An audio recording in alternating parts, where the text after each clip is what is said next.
We are here now at the Science Museum in Milano, at the Galleria Leonardo da Vinci, with these beautiful wooden models, maquettes of his dreams, of his ideas, of his visions. And yeah, I'm happy to be here and to have the lecture here, because I feel very related to that, because on one hand he was a dreamer, sort of a hippie, with ideas about the new world. But on the other hand, he was also a builder and a maker. And this connectivity between very poetic things and very practical things, that's something that I think is very important for the future of our cities that we're going to live in sooner or later. We should use our creativity and new technology to update reality, to think about the future of health, or the future of mobility, of the future of waste, or the future of food.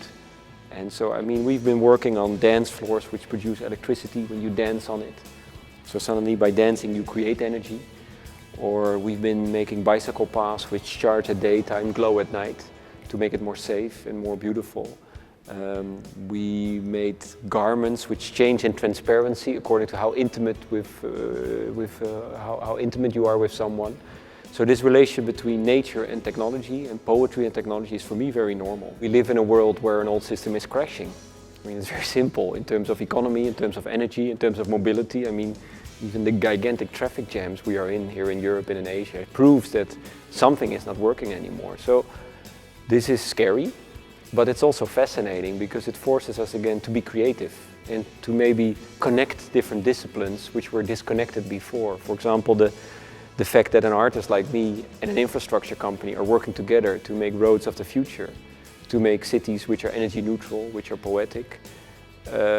So I think the crossover, that you work with people who are outside of your discipline, but you still have a common goal to update reality, to make life better or more beautiful or more practical or more safe or whatever you want to tag it.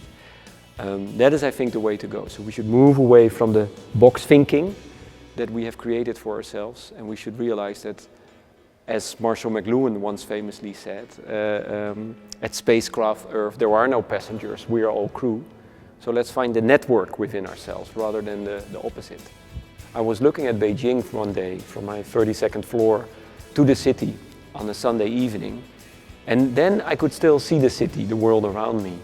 But then on Tuesday and Wednesday morning, it was completely covered with smog, like polluted, like a veil of progress going wrong in a way. And I was like, wow, we should do something with that, you know. And yes, there's a Beijing mayor who spends $165 million to reduce smoke, but it takes too much time, you know. So I came up with the idea, like, what if we would sort of make a place of the future, yes? Where we would sort of suck up the smog locally, based on the principle of static electricity, like a balloon which you polish attracts your hair, yes, this principle.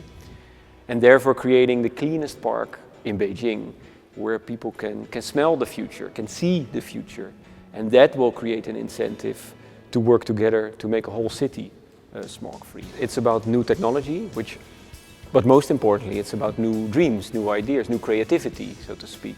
And technology is, in a way, nothing more than a great tool. And so, I mean, even here, Da Vinci invented a lot of things, but it was his brain which imagined it, and then he sort of started to recalculate, okay, how are I going to do this, you know? And the beauty is that because it's everywhere and because it's very cheap, widely available, we can share, we can exchange, we can be a network much more than he did. Eh? I mean, if he would have been connected to World Wide Web, Da Vinci, holy shit, you know? I mean, these would have not been prototypes anymore. So that's the power of today. So technology should be an enabler of our dreams. But in the end, it's not the medium, it's the message. What do we want to do? How can we improve cities? Make them more beautiful, more energy friendly, more safe? And that's, I think, the real question we should ask ourselves. Yeah.